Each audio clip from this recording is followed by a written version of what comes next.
I've clicked the button saying it started. Up. Yeah, it says recording started. Cool. So thank you. Sorry, Carrie. Thank you for coming today. I just want to start by, should we do a quick round of introductions, who we are and either what we do for Cornerstone or just what the property is we live at, if that's all right with everyone. Ian, do you want to start? Do you want to just say who you, Ian, can you hear me right? That's yes, all right. Another Ian. Sorry, yeah, Ian Bates, yeah. Yeah. And what's your property where you live? 13 Egret. 13 Egret. Okay, thanks, Ian. Fran and Sean, do you want to go next? And Tanya? Yeah, so we got Sean and Fran Parr here from 6 Kestrel Way, and Tanya's joined us from 8 Kestrel Way, with Ron, who's not here. Hiya. Kestrel Way. And Thomas? Number 20, Egret Close. Hello. Hi, Thomas. And I'm Harriet. I'm the CEO here at Cornerstone. We've all met before, I think, except for me and Ian. Claire, do you want to go next? I'm Claire Beach. I'm Director of Housing and HR here at Cornerstone. And I've met most of you, I think, or some of you anyway. I'm Kevin Alexander, Director of Property here at Cornerstone. So thank you for coming. The purpose of these meetings is to update you about anything new, to answer any of your questions that you have for us, and for us to respond to those questions or take them away and say we'll find out more for you, and also to agree what you want next in terms of face-to-face meetings, online meetings, and how you want us to communicate with you next. And we can check in how you found the SWAY documentation. We sent you a link to documents this time, so we've got a record of all the meetings online, and I wanted to check in with you that worked for you all and that you got access to that through the link. Okay, it was a new way of doing it. It just means we've got a record in one place that you can go back to time and time again, and it just reduces the amount of emails flying around to different colleagues. And there's a one-stop communication place now called Red Road Defective Properties email address. So if you need us to repeat that today, we can, but that's where you email into us, and that's where we can see everything that you send us, and we review it regularly, every other day, if not every day, depending on resource. Was everyone okay with that form of communication this time? Did that work? I've used Sway before, Harriet. I haven't had a chance to log in, but I appreciate it all being centralised in terms of email and I guess the cloud on Sway. Okay. You showed me how to do it, so we've definitely been on it. Yeah, you just click the link. It's the back behind the scenes technology, don't worry about it. It just means that you can click the link, but you can also see all the documents we've sent you and all the minutes of the meeting in one place, because we know that there were times where you wanted to refer back to these and we were having to do that individually, so that wasn't working for any of us. So hopefully that's a better method. And Ian, if you have any trouble getting access to those documents, just ask and we'll help. So just tell us, we're happy to help with that. So that was the first thing I wanted to check. And then Kevin, you were going to do a run through the FAQ sheet we sent out so that we could update you. And then following on from that, we want to take any questions. Is everyone happy with that as a format for this meeting? Is there anything else you want to get from this meeting that is really important to you that you want to cover that we're not planning to cover? No. Okay, right, I shall take silence as consent. So Kevin, if you want to run through the FAQ sheet as a starting point, and then we'll take any questions at all that you want to ask us. And I have got a list of questions from a resident that they emailed in, so we can cover off some of those and record the answers to them as well, if that's helpful to you. We can decide that in a minute. All right, the floor's yours, Kevin. Thanks, Harriet. So yeah, as Harriet mentioned, we provided some additional information recently, which was via the Sway function, which is something that's a bit beyond me, I must say, but I can click a link. And we met with a couple of you recently as well and talked through what was in that information. And we've received, as Harriet's mentioned, some questions and some responses from some of the residents who've read those. So I thought I'd run through the kind of the things that we updated you on and some of the kind of main questions that we had from residents.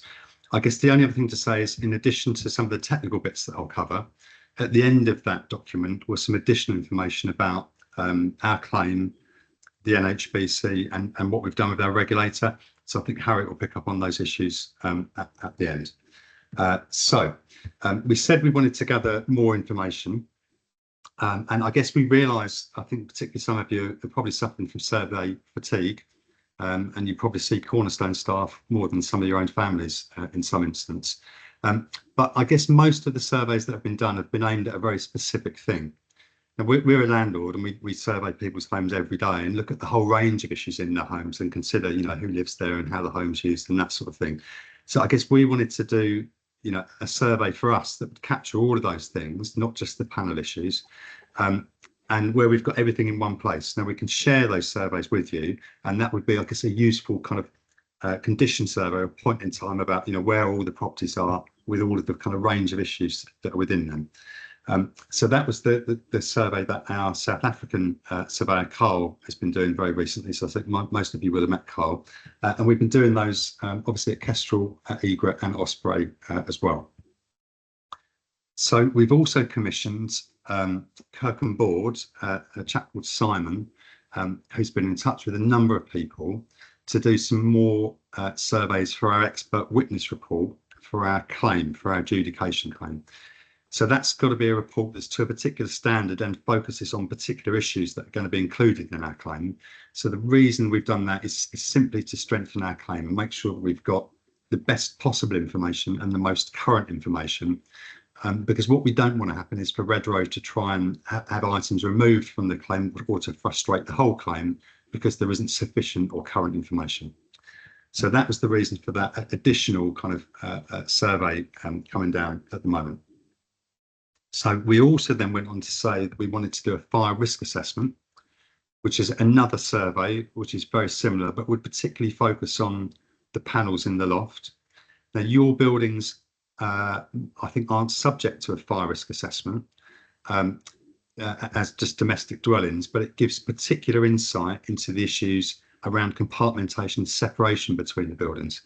Now, some of these issues have been picked up in other surveys, but not completely, and not by somebody who's certified as a fire risk assessor. So we wanted to get that information again to strengthen our claim. So we had the best possible information that we had. Again, we'll share the results or the actual survey report with you, and we'll talk to you if we find any significant findings in there to individual residents about those.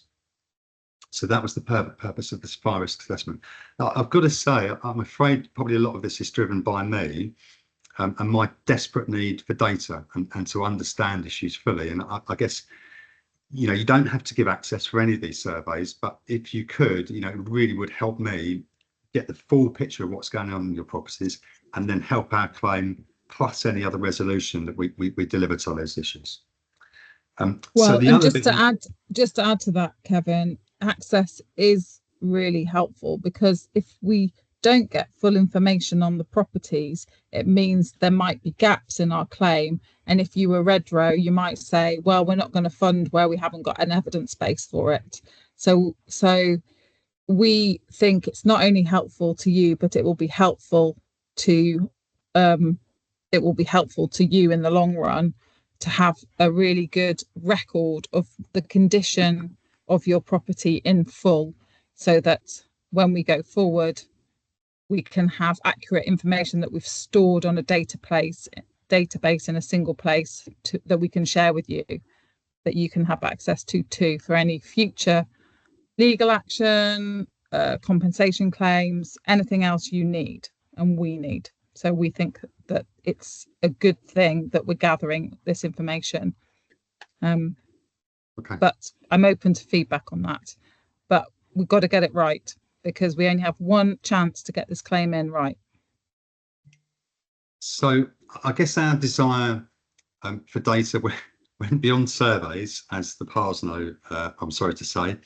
And we want to also install, if you'll let us, and obviously this is free of charge, some monitoring equipment. So we're keen to install some environmental monitoring equipment, and that would be in, I think 2 or 3 rooms within the home, and that would give us information about the temperature, humidity, and carbon dioxide levels.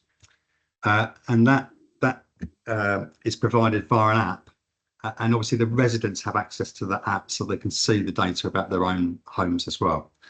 Now, because I'm a sad techie nerd, I would love to have this equipment in my home. I've got some temperature monitoring equipment, which I look at quite a lot and I find very fascinating. But it can be quite useful to residents in terms of understanding your environment. But again, it might be useful for us in identifying problems within your home.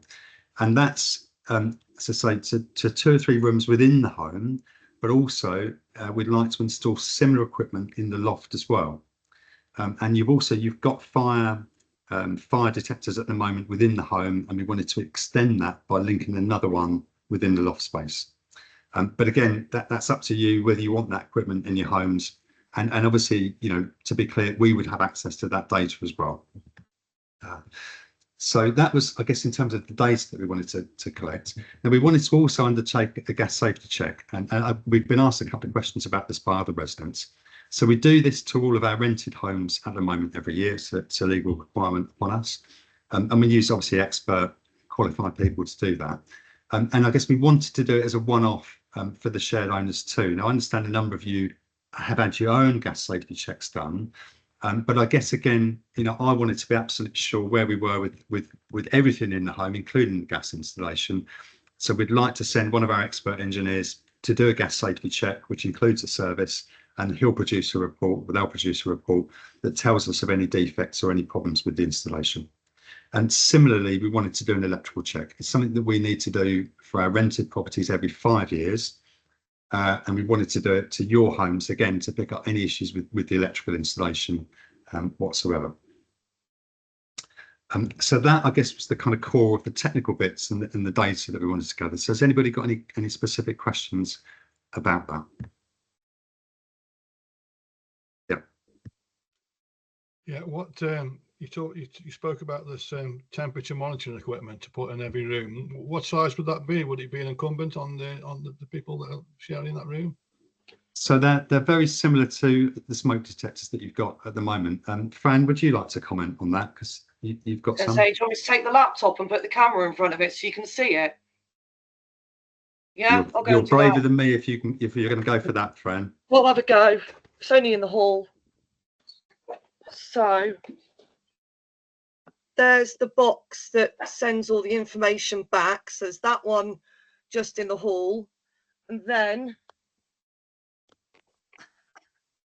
there's the other one. And there's one of those here, one in the kitchen, one in the front bedroom, one in the back bedroom. You can see it next to the thermostat, see what sort of size it is. Hope that helps. Yeah, is that a Bluetooth device then, or does that need to be wired in, or? It's on no, it's a mobile device. It's on mobile phone signal, so sometimes it crashes because we've got rubbish phone reception, haven't we?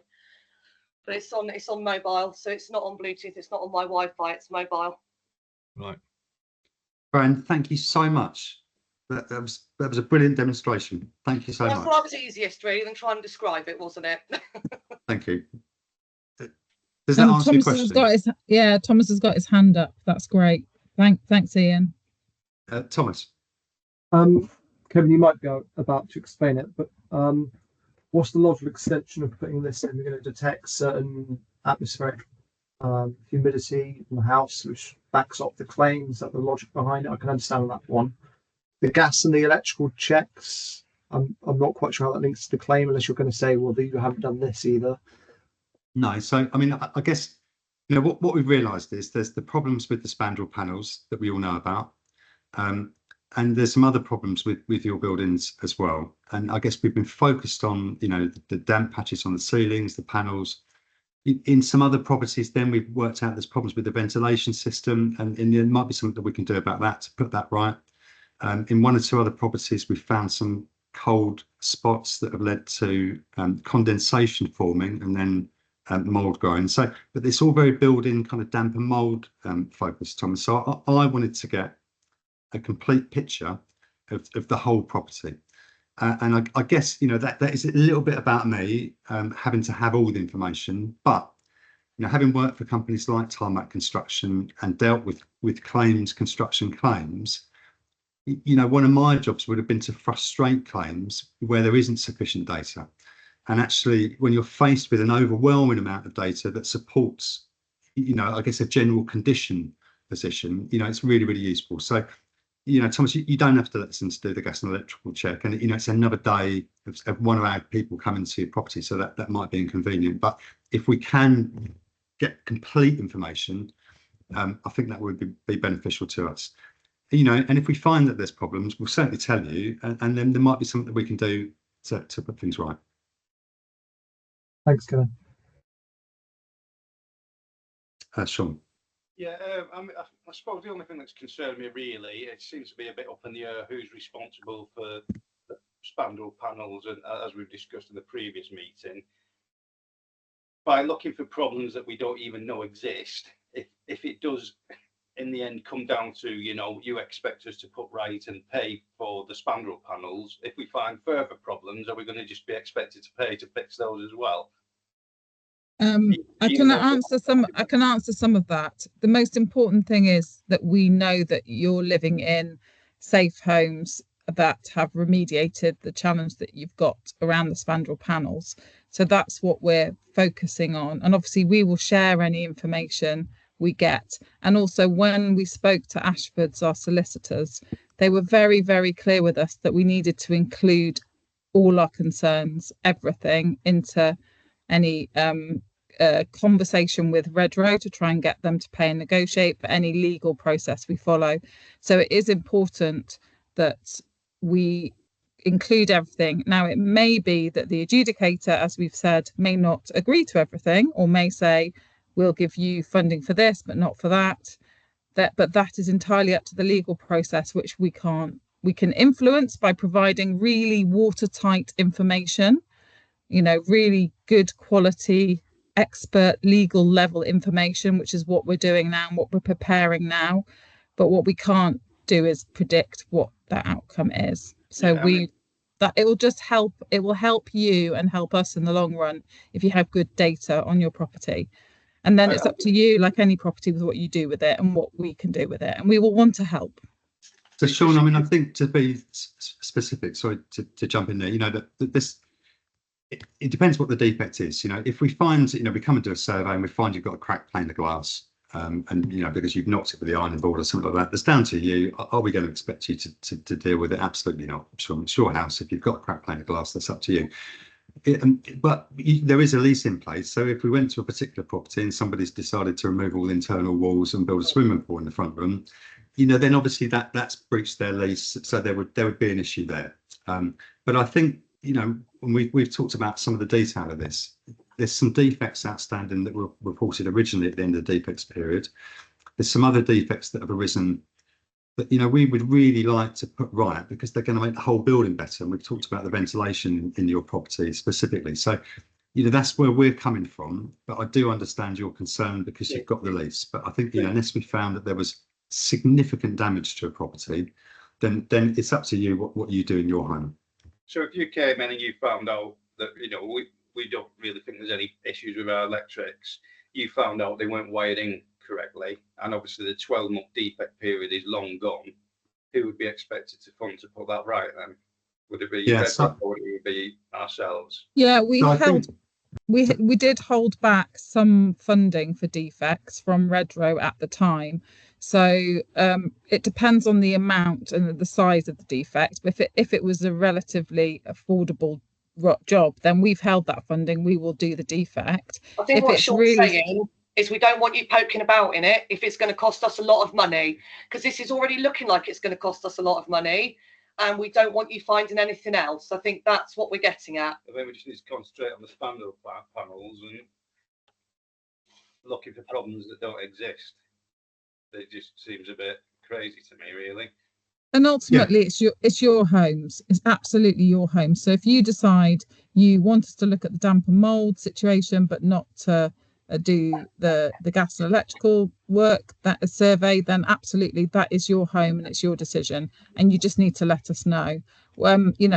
For us, we, as Kevin said, the fuller the picture we have of each property, we believe the stronger our chance in the claim will be for, and we think we've got a strong case already. As I've said to you before, you know, the lawyers are advising that we have a strong case. So if we go down a legal route, we obviously would like Redrow to approach us and say, let's settle, you know, but we're still pursuing that option. But if they don't, we have a strong legal case. But it's my understanding that the case is for the spandrel panels, not for everything else. Is that correct? Or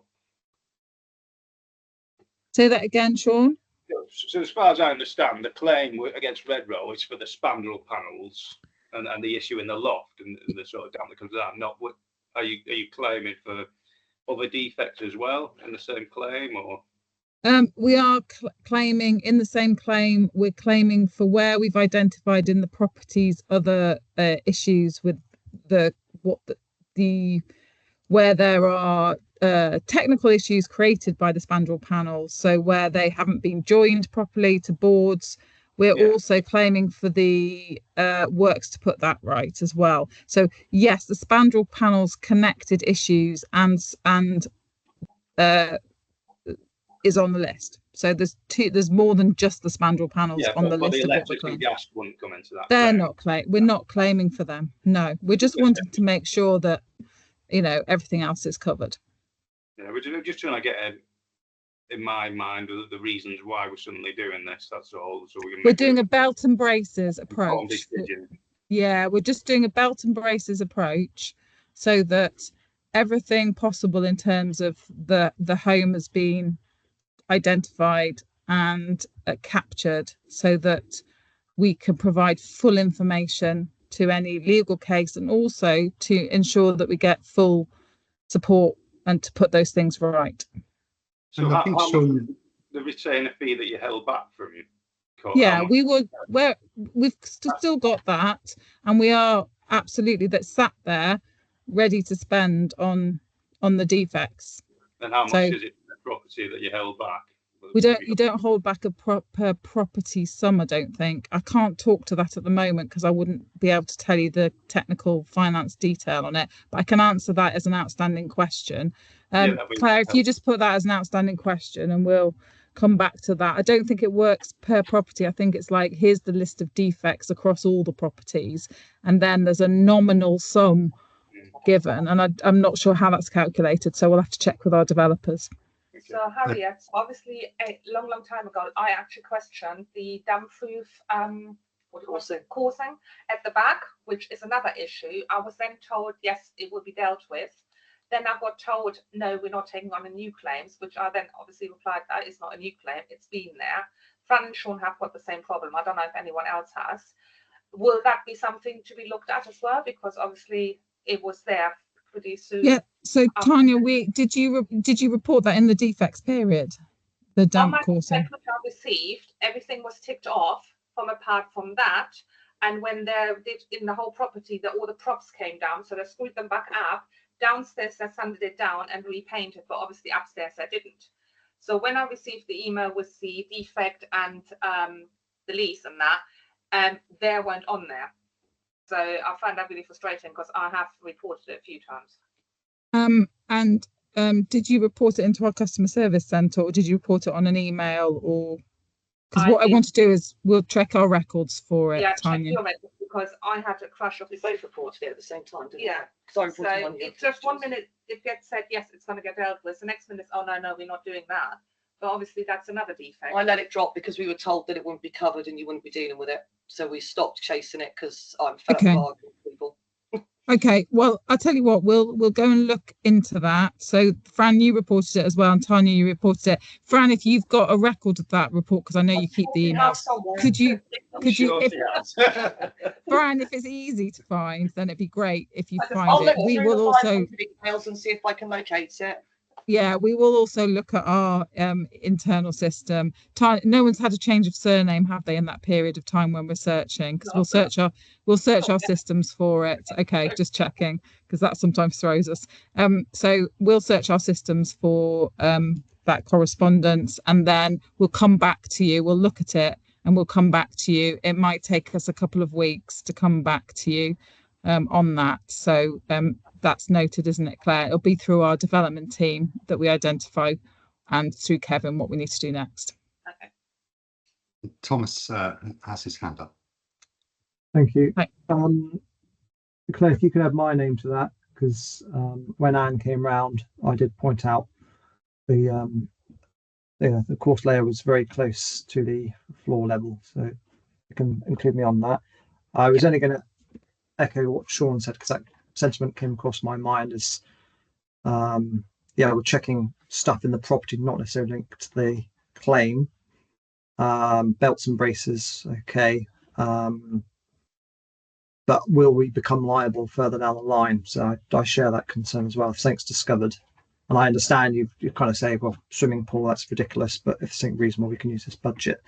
But if it impacts this part of the claim, and they say, well, we'll do this, but we found this in as part of the adjudication process, as part of your evidence, but you're liable for that, and it's been identified through our process, then we'll be in for another financial hit.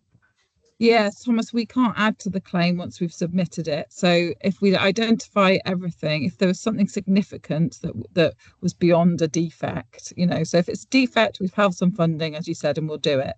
If it's something really significant, and we haven't identified something really significant other than the items already in the claim, just to reassure you, but should we identify something really significant before we submit the claim, then we could add it to the claim. And that's what we want to do. And as you know from the FAQ sheet, we have identified other properties, sadly, as well, in doing our survey work. So we are still got surveyors on site to identify the further properties, but there are additional properties in, and we are going to be informing the residents shortly on those, which you'll know how difficult that must be. Is there a certainly? Is there a way we can have these checks done, and further down the line, perhaps you do find something, it goes to the solicitor, or someone can make an assessment and say, well, there is a chance the tenant, the resident, could be liable for this further line, and we get to choose whether it's included in the claim for our property. I know it might be a group kind of thing rather than by property. I think, if we find anything significant, we'll have a conversation with you. We agreed last time that if we find significant information, and obviously the most significant thing is that we found other properties to us, that's, but if we find something significant in the buildings, then obviously we'll come back here, we'll call a meeting, urgently, and say, we found this thematic additional thing. I don't think we're going to, but if we do, then we will come back here and we can agree whether it goes in the claim or not. I've got a couple more questions. I'm happy to say that. Yeah, okay. I've got a couple more questions, but I'll perhaps leave it for later, because I think Ian might jump in. Ian. Can I just ask what was that defect that, is it Tanya that highlighted? Because I missed that. I have a bad case of tinnitus, so I've got ringing in my ears all the time. It wasn't clear. It was a problem with the damp proof course. Yeah, I thought that's what she said, but what's the problem? It's below ground level. I see. Okay, thank you. Yeah, below ground level.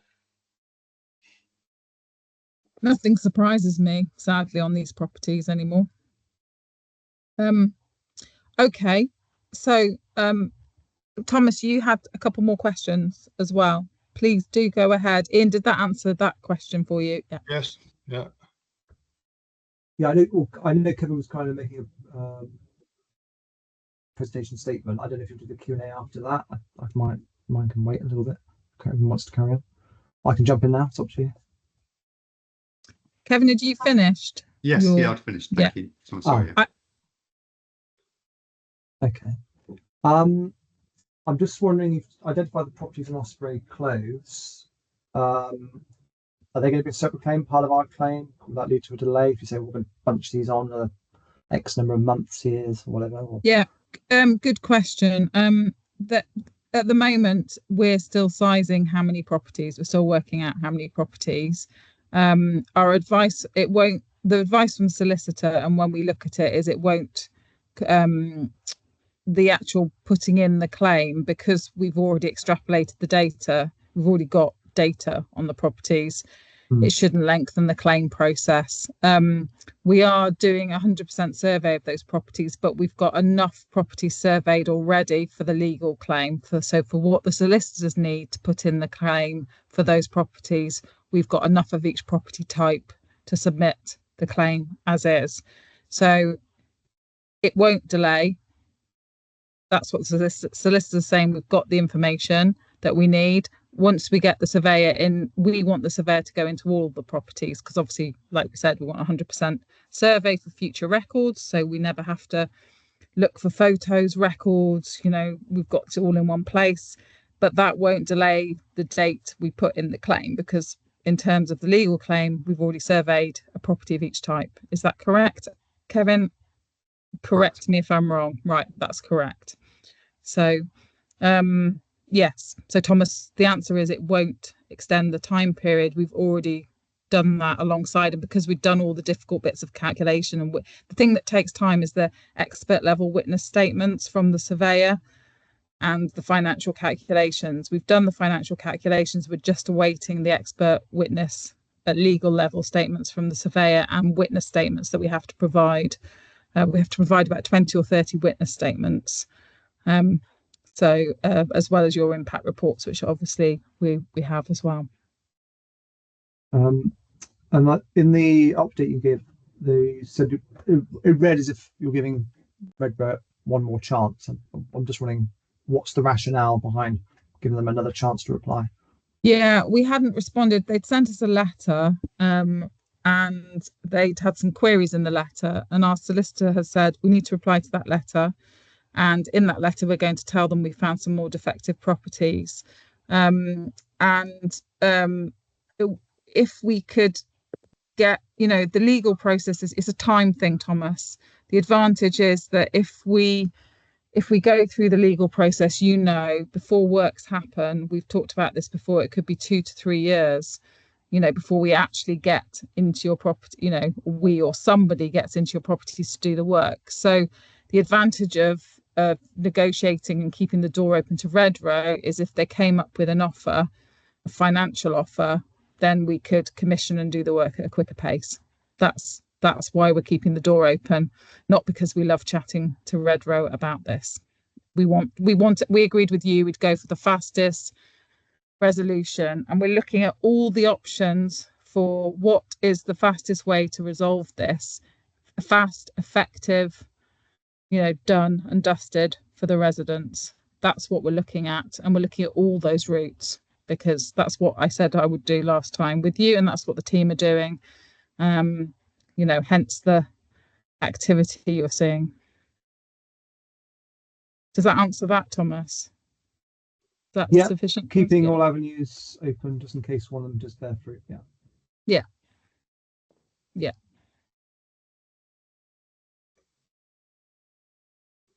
Any other questions?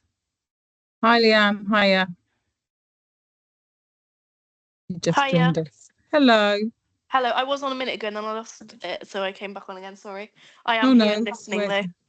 Yeah, and just ask any questions at all that you want. And if you want to have a conversation and stay on, that's fine. All right, thank you. So are there any more questions?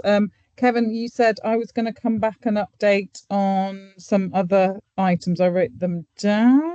Yeah, just our adjudication claim, and I think you've probably covered that one. But also we gave some information about the NHBC and what Cornerstone were doing with our regulator. Yeah, so I'll update you on the regulator first. So we have informed the social housing regulator, we've written to them and we've let them know that we have this situation with Redrow. And the reason we've done that is because of the length of time that you've had to live with this situation and the impact in your properties. So we believe that those two factors mean that we need to self-report ourselves to the regulator and say, this is what's happening, this is what's going on, and we need to make the regulator for social housing aware of that situation.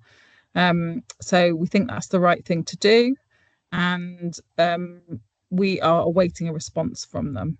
They will look at all our data, they will look at all the information, they will come back to us and ask for more information, and we will share it with them. And we want the same outcome that they want. We just want to provide assurance to our regulator that we're doing everything possible that we can to work with you to get to a resolution for this. So if you think we're not doing something that we should be doing, or you feel there's a gap in any way, I would like you to talk to me and tell me, so that we can tell you if that's possible for us to help or not. So, you know, that's the first regulator that we've reported to. We've also reported ourselves to the Complaints Ombudsman.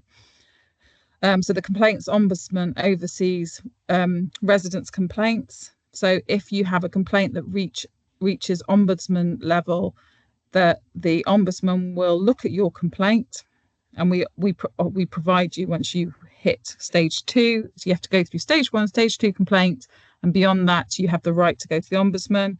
We furnish the Ombudsman with the details of our self-referral, so that the Ombudsman has that as a case and can see it on their system, and will review your complaint in light of that. So it's just a way of making sure that there's no surprises for our regulator and the Ombudsman, to make sure that they understand that we agree with you that there's a impactful situation going on for residents, and that we agree with you that it's gone on for a long time and we would like the resolution. So yes, you've got your hand up. There's 3 hands up, in fact. Oh no, I've got Thomas and then Ian. So Thomas first. Just a point of clarity, when you say the Complaints Ombudsman, do you mean the Housing Ombudsman? They deal with the complaints? Yes, there are many ombudsmen. Yes, you've spotted that. Not the Construction Ombudsman. There is also a Construction Ombudsman. The Complaints Ombudsman the Housing Ombudsman has legal powers. So that's where we go to. They have actual legal powers. That kind of links to my second question. So that Ombudsman, they're not completely toothless. They kind of monitor, kind of regulate yourselves. The other one you said you self-referred to, do they have any teeth in terms yes, of both. or None of neither of them have legal powers against Redrow. What they can do is look. So the Complaint Ombudsman will look at how we treated your complaints and take a view on them, and review if we've treated you fairly and appropriately. And the Social Housing Regulator will look at the whole situation, including the Redrow situation, and probably the Social Housing Regulator has some influence in terms of regulation and what they want to investigate for further. They don't have, none of those ombudsmen have construction, so there is a gap. If you look at one of the actions that the government has talked about taking, and whether they're going to or not, it's about creating an effective construction ombudsman. As you and I have experienced, there is a gap in regulation for construction at the moment, which is why you are in this difficult situation. So we're reporting to the people that have, should know and have legal remit. In terms of a construction ombudsman, currently the NHBC was supposed to take that role, but they have proven themselves to be ineffective at times. Is there an angle on this which you might pursue for consideration in terms of quality assurance, in terms of the boarding itself? That was approved by who, and who's quality assuring it along the way? I mean, there's a light touch in the industry, as I understand, on some, unless it's essential gas, electric, they just wait until the complaints come. But is there an angle on this that we could consider? We are considering all the routes we can take in terms of, the construction information we had at the time. So, hence the review of all the defects. We're considering all the routes we can.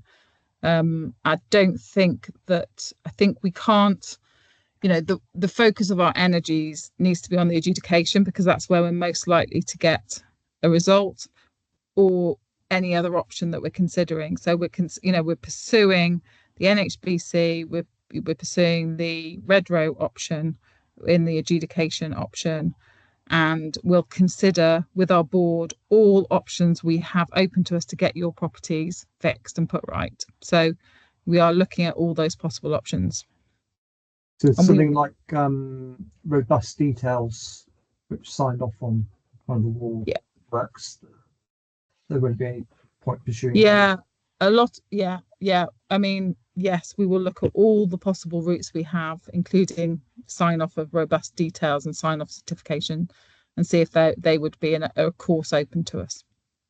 Tom's, just to add to that. So building control, gas engineers, electrical engineers sign off the work. And obviously signed off the panels and lots of other details, how deep are the foundations, is the roof on straight, all that sort of thing. They're all employed by Redrow. So if we've got a problem or a defect with the property, we need to go to Redrow, and then they would go to, I guess the person that signed it off to say, how on earth did you sign this off? Because there's clearly a defect with it. Is that a danger in itself that we go through the adjudication process and they just palm the software and our fault? The spandrel panel checker or the manufacturer or whoever. They may try and do that, but I don't think our lawyers advise that they can't. Our lawyer has said we have a strong case against Redrow. But I guess in the same way that we wouldn't go to their building control team or their electrical qualifying supervisor because we've got no contract with them, it would be the same. With the spandrel panel designer and installer, that we go to Redrow. And they then can go to whoever they want afterwards, and the adjudication claim wouldn't be held up by any claim that Redrow are making against one of their suppliers. Thank you. Fran and Sean, you've got a question next.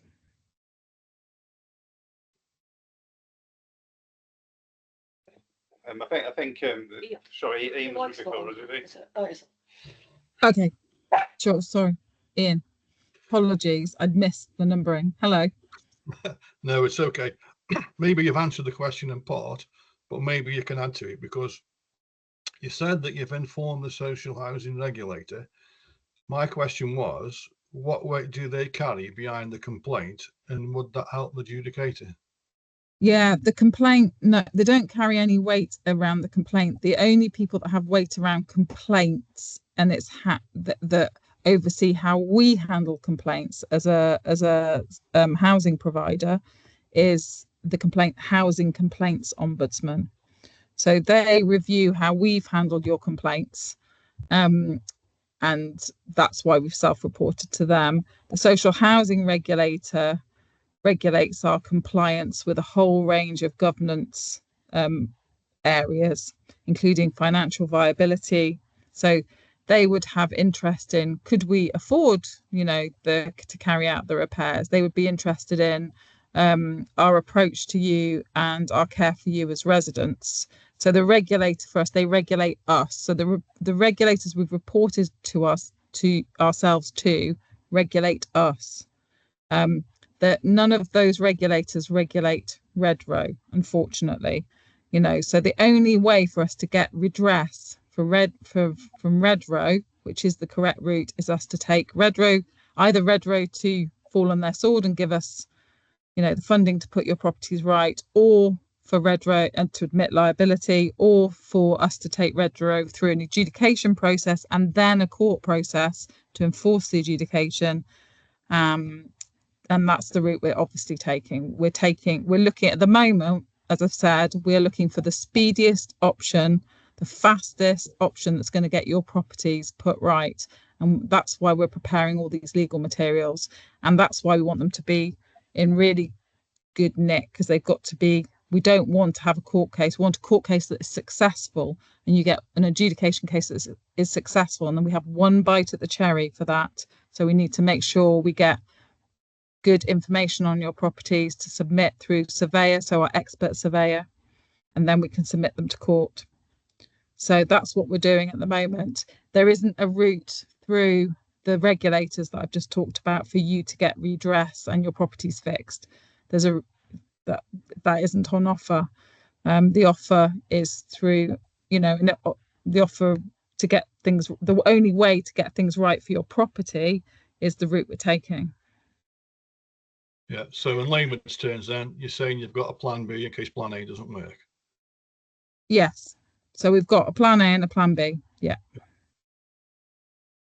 Yeah. And yeah, and a plan C. But they, they take, the time period is the big frustration for us and for you. So we would really like Redrow to come back with an offer, and for you not to have to sustain the length of time it's going to take. That's what we'd really like. So we're going to push for that as well. It means we don't take them to court, but so what? We get the properties put right. That's the important thing.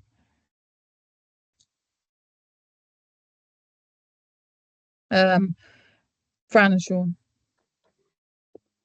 Yeah, it's about the ombudsman really. So as you're aware, we got a couple of complaints with you, and we're not fully satisfied with the response we received. So we're at a stage where we're looking to escalate to the ombudsman. Now we've been led to believe that if we do this, there's a good chance we'll be taken off the claim against Redrow, and I just want your comments on this. And no, the two aren't connected. The two are not connected things. So you can make a complaint to the ombudsman, and that's fully within your rights. And you would be complaining about us, and you need to, talk to the ombudsman about that, basically. So go to their complaint section, and as you have probably, and talk to them. We send you the email and the phone number. So that's how you progress that one, and that is entirely separate from the NHBC issue, which I can come on to.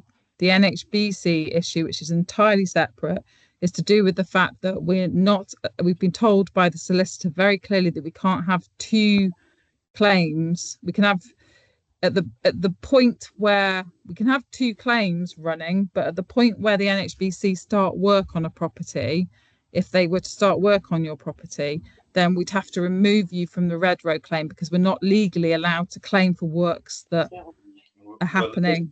Can you answer the question about our house then? Because we've had work done by the NHBC over 2 years ago, which hasn't been completed.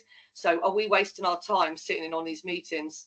No, we would still be able to claim for the works that you haven't had done, and they still are in our claim. So the spandrel panel, which hasn't been completed, that remains in our claim. That's not what the last complaint back we had says. It says even if the work's not completed, it won't be included in the claim.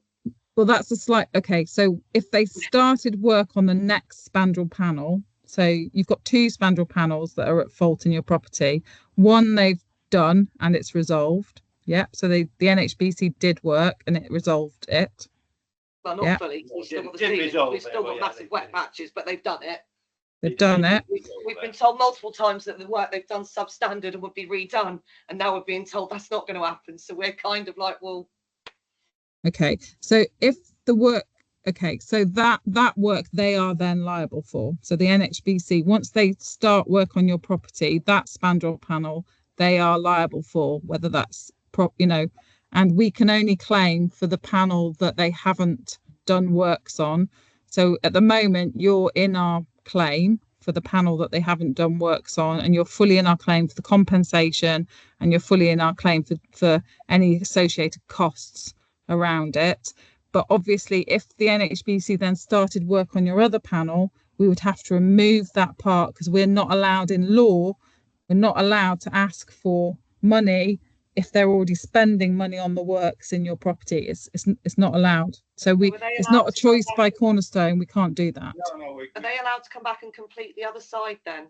That's the question, because we've got wet patched, as you've seen, right down that other side of the building still, because that wasn't cut out, because at the time it was stain blocked, it was painted. They thought that would work. It didn't. We were then told stop dealing with the NHBC, so we did, hence the 2-year wait. And now we're sat here with wet ceilings and damp and mold and God knows what else going on. So we can't advise you, unfortunately, as to whether you stay in our claim for adjudication or whether we're not able to do that. We're just asked about that one side, and the contract does state that any NHBC contact needs to go through yourselves. So you are going to have to work with us on it. Unfortunately, we can't make the decisions on our own.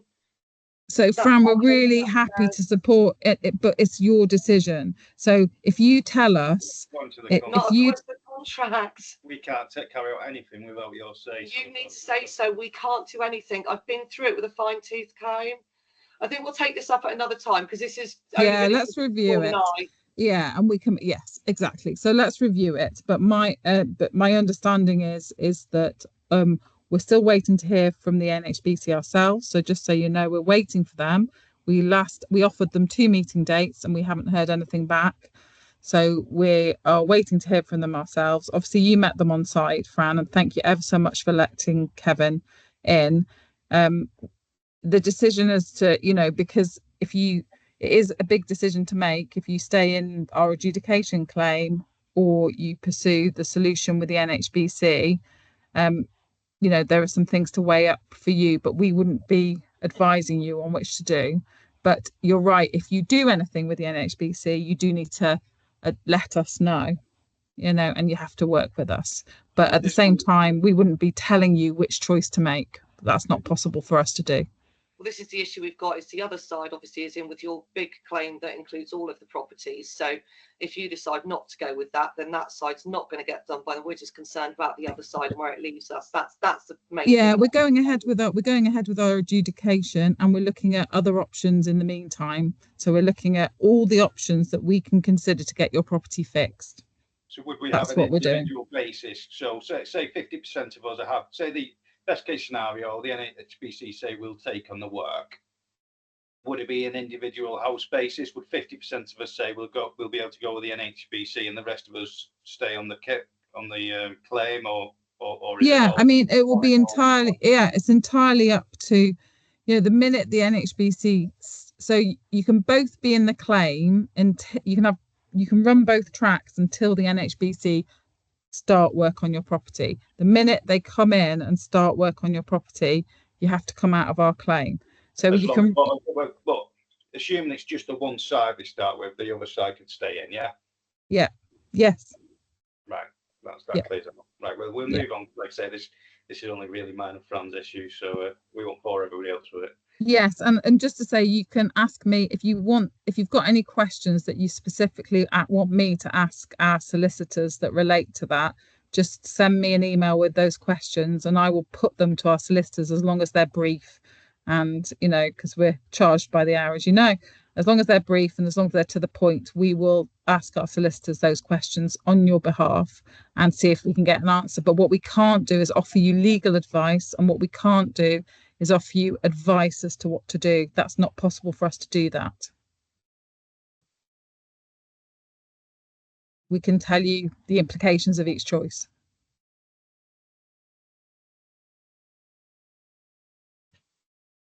Yeah, okay, thank you. Thanks. All right, Leanne. Yeah, just going back to the Ombudsman, when Kevin came and visited Fran and then he popped to my front door, when we were talking about the Ombudsman, you said about if we do go to the Ombudsman or if we do take you guys to court, you'll stop all sort of contact with us and it will go through the Ombudsman and the solicitor that we chose. Is that still correct? So just to clarify, and Harriet will perhaps be able to give a bit more detail. If you're at the Ombudsman stage of a complaint about the Spandrel panel, say for example, or communication or whatever the issue is, then you can't come to us about that complaint because the Ombudsman's dealing with it. If you've got another complaint or an inquiry, then that's completely separate. So you could have an unlimited amount of complaints or inquiries with us, but if the one about X had gone to the Ombudsman, then we wouldn't talk to you about that because their investigation's ongoing. So you would talk to us generally day to day then, because I took that as you wouldn't have any conversation. That's why I was like, Definitely when I spoke not. to Anne, I was like, no, because it will make it more difficult. So not. you would still talk to us, but just not about that situation. Yeah, we wouldn't be allowed That's to. correct. Yeah. So where you've got a complaint in with the Ombudsman, it sits with the Ombudsman. And at the moment, the times for the Ombudsman, you need to ask them what their time frames are, but they're quite lengthy. So, you know, it's up to a year at the moment, 9 months to a year. Sorry, but I don't want to discourage you. I'm just giving you that. That's the feedback. That was my I went to misunderstanding. I thought that I would have that we would have No, Okay. and it is absolutely your right to take the complaint to the Ombudsman. The time period, the Ombudsman looks at how we've handled your complaint. That's what they do. They don't look at the case as a whole. They don't look at the Redrow situation. They go, how has Cornerstone treated the complaint? And that's what they'd look at. And they'd give us advice on that basis. In terms of what was the other, so in terms of us talking to you, yes, of course we talk to you on, and we want the same resolution for your works. What we can't, the Ombudsman will also advise you that if you've got a live legal case, so once we go to the adjudicator, this is another complication with the Ombudsman, once we go to the adjudicator and it becomes a legal case, so i.e. very shortly, Leanne, then that they won't discuss your case with you because it's in a legal case. So they will say to you, that legal case has to resolve before we will look at your complaint. Okay. Because they will await the outcome of the legal process. So I know it's complicated and we have to navigate these complications as well. So, but just keep asking any questions and we will tell you what we know and we'll correct ourselves if we get it wrong, but we're trying to get it right for you. And trust that all we want is the same outcome that you want. Okay, and I missed the first bit about the electrician and the gas and the fire people. Is that still something, because Kevin, you said about they might call, but I've had no call, so I didn't know if that was still a thing. Yeah, so we want to get that booked in, and as I said, it's up to you if you allow us to do that, but we'd be keen to capture the condition of the gas system, the electrical installation, and from the perspective of a fire risk assessor, the condition of the panel in the loft. Yeah, we want to do absolute belt and braces and get a full vision on your property and a full record of your property so that in future we can have that record for you to use or for us to use in whatever action we're taking. Okay, and so you missed the start of the meeting, so the meeting's being recorded. So there's some discussion on that in the recording that we sent out. Okay, thank you. Fran and Sean, you've got your hand up. Thanks, Jan. That's an old hand, sorry. Okay. Well, they call it a legacy hand. That's such a weird word. Thomas. Yeah. The leases that you've shared, they approved by the Homes and Community Agency. They will have been at the. They will have been at the time. At the time. They were legal documents at the time. Yeah. So obviously, if you leased a property now, there'll be a more updated version. But those were the legal leases at the time. They fall under the approval of the HA currently, as well as I got a little bit confused in the conversation you're having with Ian. You mentioned plans A, B, and C. So we're looking at options to. We're looking at the options. We're looking at adjudication with Redrow. We're looking at negotiation with Redrow. We're looking at what the NHBC could do and would do. So those are the A, B's and C's at the moment. And then we're also considering, is there anything else we could do to get the works done within our gift? So we're looking at all the possible options that we can consider as an organisation that are available to us to get the works to happen. Okay, that clarifies that. I did a plan D. I don't know if it's on the horizon. I've mentioned before, if the adjudication outcome is negative, have you got more specifics on what's to come rather than just say we'll support you, which is it's very broad. Until we know what the adjudicator. So, to remind you, Thomas, that we've been told repeatedly that we've got a good case. Okay, so just to say that we don't envisage that the outcome would be negative, but we do envisage that the adjudicator won't include all our costs, because that's what adjudicators do. They try and find some balance. So we've been advised to put in every single cost that is possible to incur, so that the adjudicator can say, well, we'll give you those costs, but we won't give you those costs.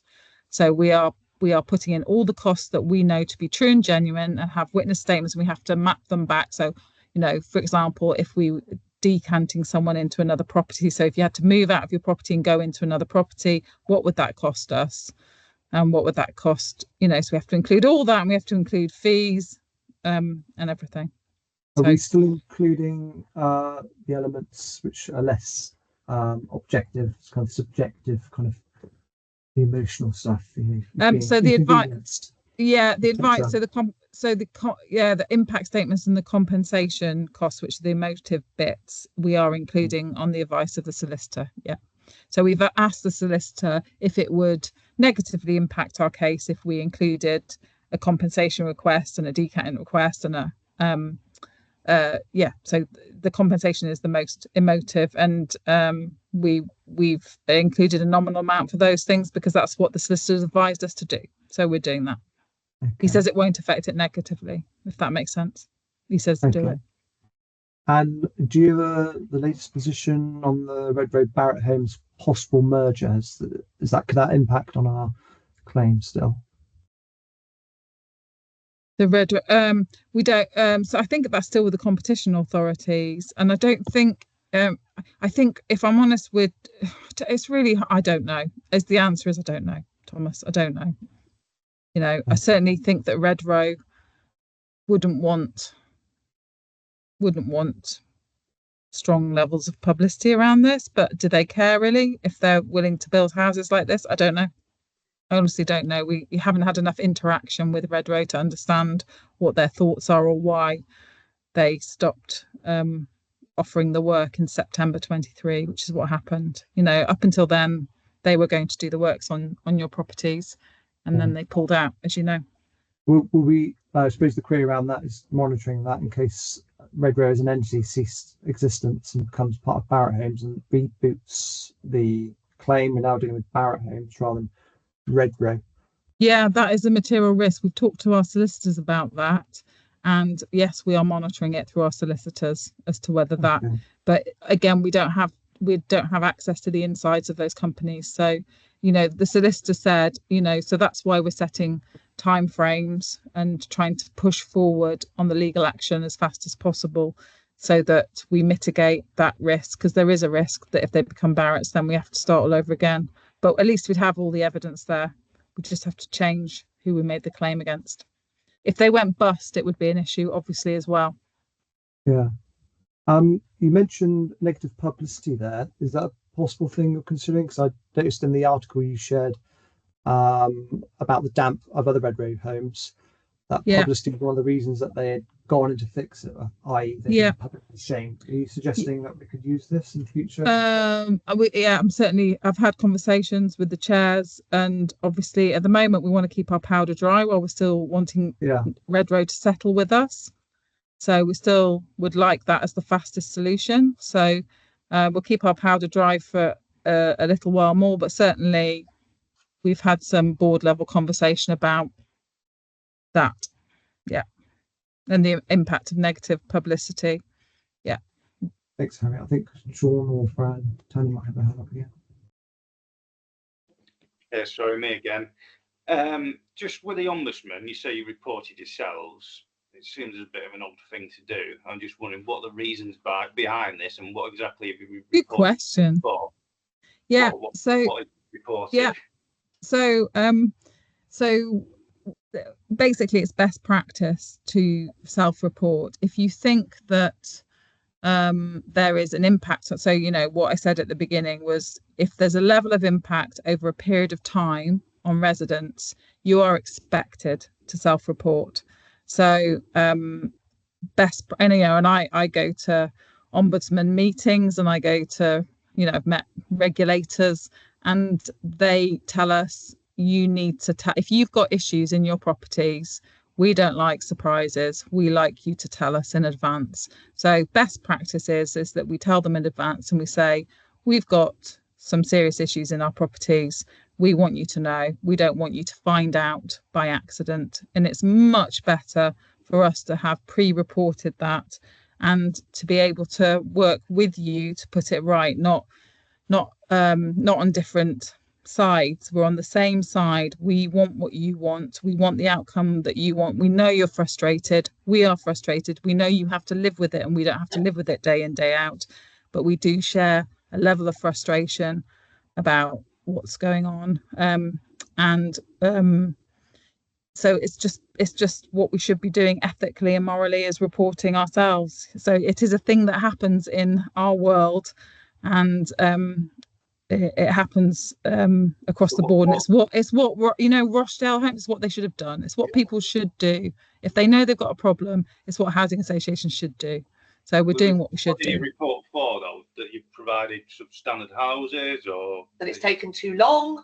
or Yeah, what- so we reported that we had 32 properties built by Redrow that were built effectively, and that what we've over a period, it took us 2 years to understand what the challenge is, but that after that we've had a number of complaints, and we understand that there's a high impact on the residents living in those properties, and then we list the things that we're doing to communicate, to put things right. So we've let them know that we've started an adjudication process. We've let them know that we're preparing a legal case. So we're saying we acknowledge that there are these problems. We acknowledge there are these challenges.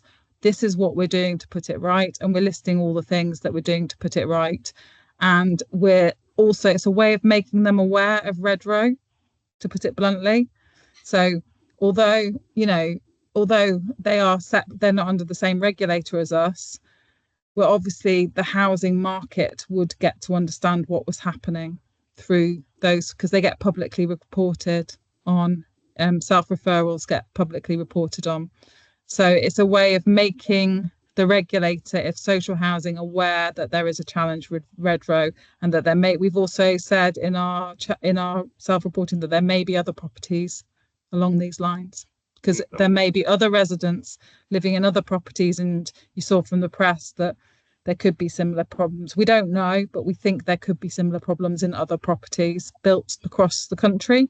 So it's a way of flagging it up and making it known. It just seems the timing to me is, it's been going on 7 years. Several of us make noise about reporting to the Ombudsman. It almost feels like let's get in there first. But that's just my opinion, I suppose. Yeah, I mean, I think actually, I think more to the point, I've come in as a new CEO, and with some experience, and I've looked at it and thought this is what we should be doing. So in some, actually, that's probably more to the point, Sean, of why now timing. We could have reported ourselves any time from September 23. We haven't really, we strongly believed, and that we believed, and we understood that Redrow were going to put the properties right up until September 23, and really from that point it's taken a few months for us to understand they're not going to put the properties right. So at that point it becomes a really serious matter for us. It was serious before, but if they're not going to do anything about the properties, then that's what escalated it, Sean, not the fact that someone said, I'm going to go to the Ombudsman. That wasn't the trigger. From my point of view, it was coming. As we said at the last meeting, there's no builder been on site down here for 7 or 8 weeks now. Not a single one. So giving Redrow another chance, I don't think it's an option, because they're just going to mess around over and over again. We're back to square one where we were 2-3 years ago. Yeah, the property fixing, nobody's doing anything for 2 months. The chance we want to give them is a chance to give us the money to commission the work to get it put right. So when we talk to them, it's about giving us the financial money the money we need to put it right. We're not saying to them, well, if they came back and said, no, we're going to build it, we would have a watertight legal agreement. I've already said that to solicitors, because our trust with them is so low, it's non-existent at the moment. So we would need to have something legally watertight. If they said to us, no, we're going to go in the properties tomorrow and start work on them, we would lawyer that up. We would make sure that was written in a legal agreement. But you're right, there could be that tactic. What we're looking for is not that resolution. That's one of the options. That is one of the options that could happen, and we will consider that if that happens, and we will come and talk to you as well. Of course we will. The option we're looking for is for them to say, no, we'll give you the money to put this right, and then we do the work. Basically, that's what we're looking for. because that's the quickest option. And I promised you I'd look at the quickest option. You know, there is the temptation to say, no, we need to haul them through the court. We need to get them through court. But we all know that's 2 to 3 years. And I don't want you to, you know, it may be that we have to live with this situation for 2 or 3 more years, but I would prefer that we don't. I'm sure you would. Absolutely, yeah. Thank you.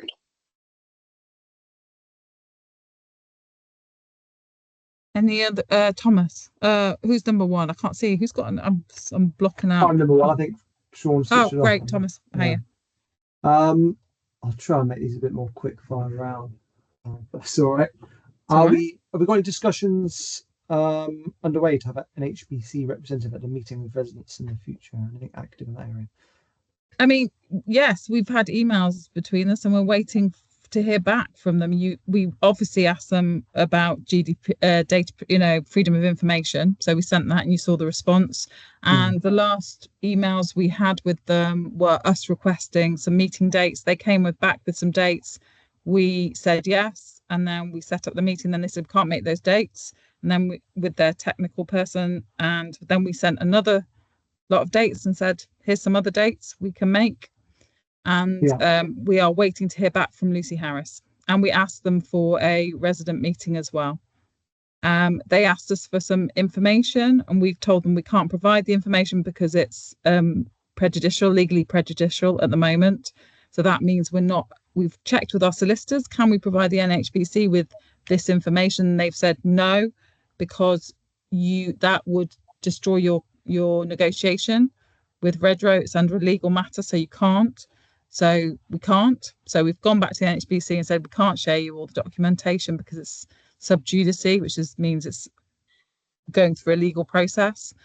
And that's where we're up to with them, and we've asked them for meeting dates. Okay, so you perhaps hit on a nail there in terms if we did get a meeting and all the residents tenants are asking them questions, and we're going to prejudice ourselves in the public, well, not quite public, in a residents Cornerstone and NHBC meetings. They're saying someone blurts something out. I don't know what the aim of them having here in one sense is to speak to us, apart from tell us nothing's going on. Yes, and one of the questions I have today is, do you want us to pursue that at the moment? It could be that we wait and see. We get the adjudication stuff in. We see if Redrow are willing to negotiate, and then we go straight back to the NHBC. If not, it could be that that's the running order that might be sensible in this case. But I'm open to your suggestions, and I'm open to feedback from residents about what they want. And with NHBC being kind of a plan C in terms of like complying by their home warranty, okay, is there a regulator for them as well if they're not adhering by their no, they're again they're funded by the builders, as I know. So. Yeah. Okay. Yeah, and there's a gap. There is a gap. As we said. Likewise with the NHBC rep coming down, is there active discussions for Richard Blakeway to come down? He was due to come down to meet from the housing ombudsman. Yeah, he didn't show up to that meeting. His deputy did, Justin Crittle, and I spoke to him. They're the complaints housing ombudsman, and I've done the self-reporting. So I feel that we've probably done everything we can with the complaints ombudsman for housing, and that there's no more we can do there. You know, it from our point of view. Was it? I wasn't sure if the event was going to be like, this is with housing ombudsman, this is what we do, if you need to use our services. It's kind of a bit of an educational session. So the housing ombudsman isn't that available at the moment, Richard Blakeway, but it would be for you to pursue. As I said, there's a long waiting period of time at the moment, my understanding is, but it would be for you to pursue your case with the ombudsman on a complaint that had reached that stage if you wanted to. It's not going to progress the case from our point of view any faster. It's a separate process looking at how we handle it. Sorry, Thomas. I was just saying, Richard might have explained their service quite clearly. He's obviously the head of the services. I think he does regional visits once a quarter, But obviously having them down would have been useful to kind of, oh, this is what we do, this is how you can interact with us. But we can read about it on their website. Yeah. And Well, and also we can send you the link to the website if that helps. You know, I got that. Okay, fine. So if anyone wants that, we're happy to do that. But yeah, that they explain themselves quite well on that website. I've had a look at it. But yeah. Sorry, my questions aren't in a particular order, but just in terms of the meeting time date today, I don't know whether it's something like, I don't know if you're aware of Doodle Poll, we could have several dates offered up, so we could select rather than just being told 3:30 Friday. I understand a couple of people couldn't make it or are late, perhaps Leanne, due to childcare commitments. I'm having to take time off work, for example. Yes, exactly. So we want to make sure the meeting times work for you. So we will look at doing a Doodle Poll next time. That's a really good idea, Thomas. Thank you. That's really helpful to get as many people here. And, you know, yeah, it's absolutely fine. When we talk about the effects to the property and repairing the roofs and helping the residents get this resolved, in terms of the asset percentage, it might be 50-50 on the property. Does Cornerstone have a view on their own asset percentage? Would you fix it if residents are unable to, or would you just let it kind of carry on because you're not living there? You might be an entity around for another 50 years and you just repair it later on. Do you have a view on your own that this is half of it's our property? If we weren't occupying the property, or we continued, I think that's a very lawyer question, Thomas, and I can't answer that today. I think if you want to ask that question on an email, then do, and I can ask Ashford's, but I don't think that's one for us to answer. I mean, all I can say to you is the case we put into the adjudicator, as you know, is for your properties to be treated in exactly the same way as we would our social rented properties for 100% repair. So that represents my view. My view is that I want your properties repaired in the same way that we look after our social homes, and I want you to get the work done. I don't have any other complicated view other than that. I think in terms of what a lawyer advises and what the adjudicator decides, that is with them, not with us, and I can't preempt that answer. I'm really sorry. That's right. It's only because that view would then suggests that in terms of finance, we take a hit if someone wanted to buy it or sell. If you wanted to sell it, you would also have a depreciated asset in that sense. And would you be keen to repair your own depreciated asset? Maybe that is for the email, but I would have thought if your property is lower value, you might want to restore it. What we do with all our properties, and you appreciate we've had properties that are like 100 years old, we do something called a net present value. So we look at what they would cost to repair in the future versus what they would cost to sell, and we make a decision based on whether we dispose of the asset or keep the asset. So there's a formula we use. It's very hard ass formula around cost to repair and cost to keep. So yeah, again, if you need advice on that, do get advice on that. I'm not sure we're going to be able to get you advice through our solicitors on that. I'm happy you can ask and I can try, but I don't think our solicitors would be comfortable to offer legal level advice through to you by a third party. I don't think that's going to work, Thomas. So all I can say is I want what you want, and I don't have any view other than I would like you to get your properties repaired. But I can't preempt what a court of law says, and I can't preempt what an adjudicator says. I really can't. Thanks, Harriet. I think Leanne next. Yeah, just one as a statement is that I believe there's no builders still been at those fully bought Red Row properties still. So from our last conversation, our last meet, I don't think there's been any builders there. So however long that's been. Also, do we know the reason? I might have already known this and backtracked. Do we know the reason why they won't do our properties as cornerstones compared to the fully Red Row? No, we that don't. Would be interesting. You're hungry. When we meet, hungry. I'm hungry too. No, I can hear a little voice saying I'm hungry in the background. No, we don't. Unfortunately, we don't know the reason. And if we did, we'd share it with you. We have We were Yeah. offered no communication as to why. And certainly, Leanne, when I meet with, if we get the opportunity to meet with them, it Yeah. would be really good to be able to ask them that, because we Yeah, it's we just don't know. so frustrating that Yeah, they've done the Red Row ones, and it's like, but why are you doing them? But not like, what's the difference really? There we is don't no know. there is no difference, and there must be a reasoning for it. But it's frustrating that they won't tell us why, because then we could work, not me personally, but you could work with them to Yeah. be like, okay, well, we'll do this then, or we'll do that, or this can happen. But Yeah. the fact that they've not even given you a justification as to why, how can Yeah. we work with them with that? It Yeah, just and they've not given us, and they know that means we can't give you a justification. So I find that really difficult and really challenging, like you do. I think it's almost disrespectful. Yeah. yeah.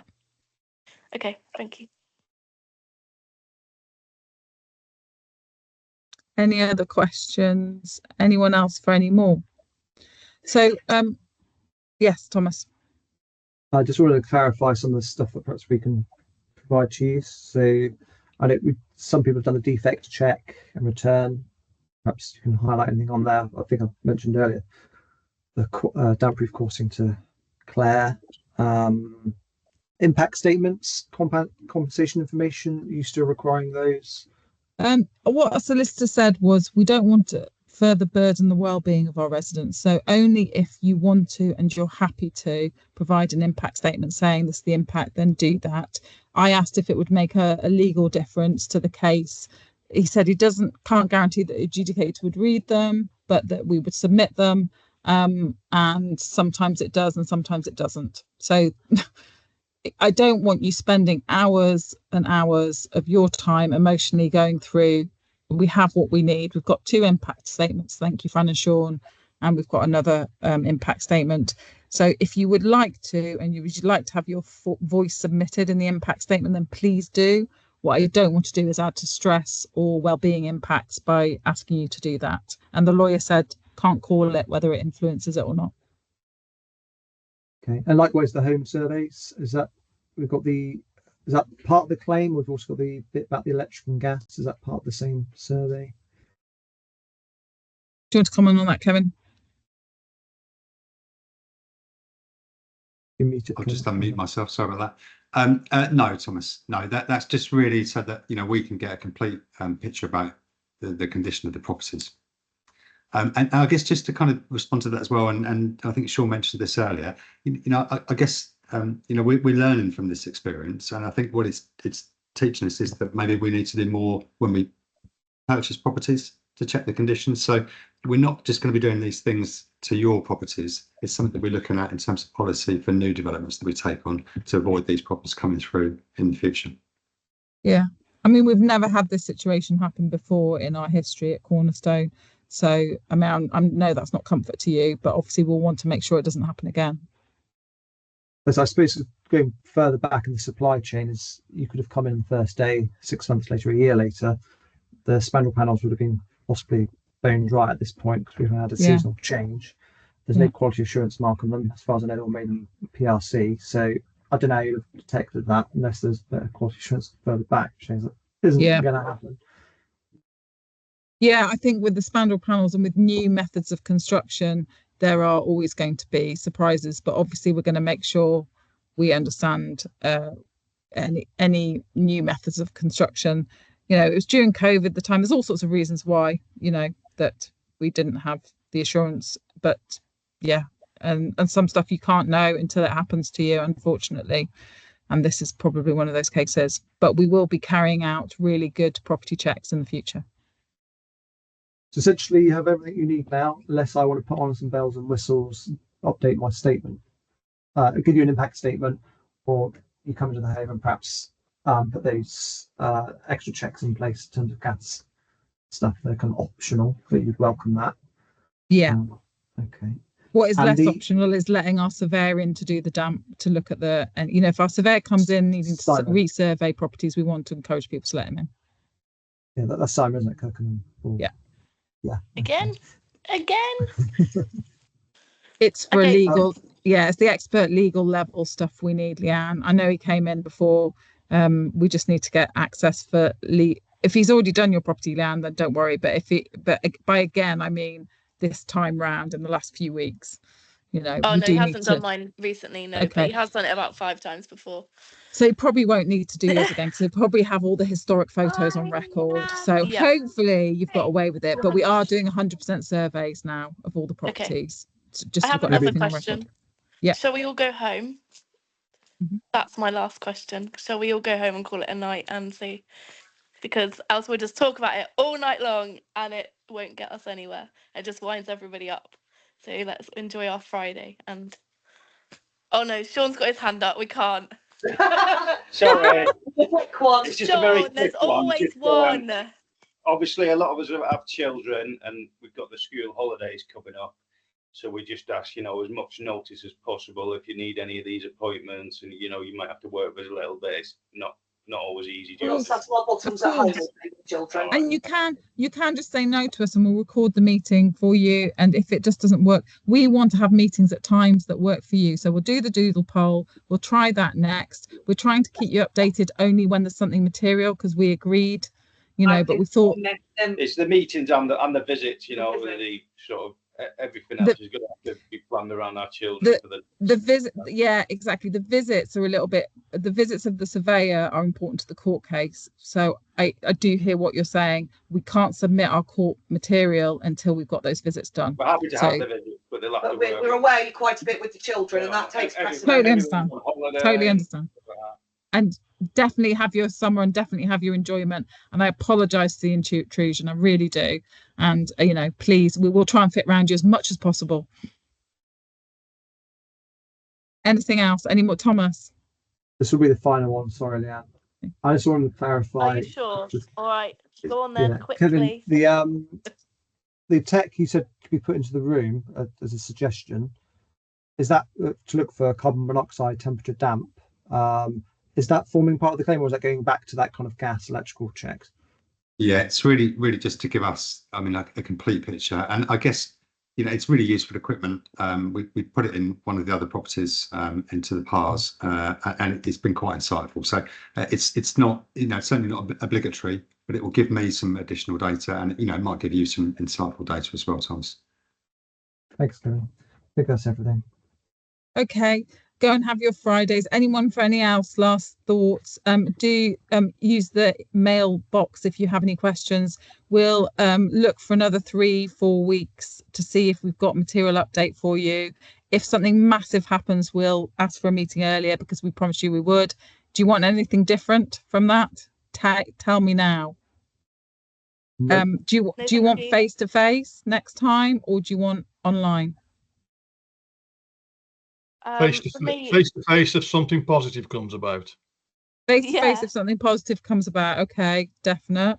Video is easier for me because, as you can see, like Lucas can play and watch telly, and I can mute myself. But if everyone wants a face to face, then I'll find childcare. But for me personally, it's easier. Thank you. We'll carry on online then, but when we have something really big to say or positive, we'll try and do it, say, face to face. That may not be possible, so we'll try both options as usual. We can do that in the doodle poll actually as well. We can ask you that as well. All right. Thank you ever so much for your time. Go and have a lovely Friday evening. Thanks for the questions, and take care and keep talking to us. Take care. Bye. Bye, everyone. Bye, everyone.